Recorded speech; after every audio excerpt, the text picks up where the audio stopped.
joining me today. Today I'm going to show you a very quick, tasty, and simple croissant recipe. You will only need a few simple ingredients to make these delicious croissants. They can be a very good addition to your Sunday brunch, or this can be a very good breakfast with a cup of coffee or tea. So please don't go anywhere. I'll be back in a minute to show you how to make these delicious and simple croissants from start to finish. Thank you for joining me today.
croissants look fabulous.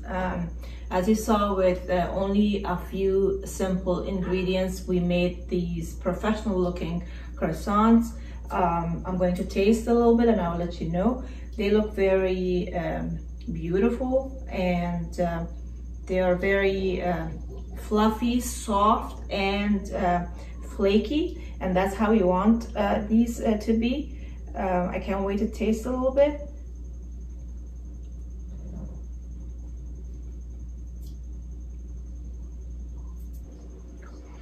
Absolutely delicious. As I said, very soft, flaky, and fluffy. It is gorgeous, and I hope you make this recipe. And as always, if you have any comments, questions, or suggestions, please make sure to leave them in the comment section down below. If you are new to this channel, please make sure to subscribe and turn the notification bell on so you don't miss any upcoming recipes. Thank you for joining me today. I'll see you guys in the next video. Love you all. Goodbye.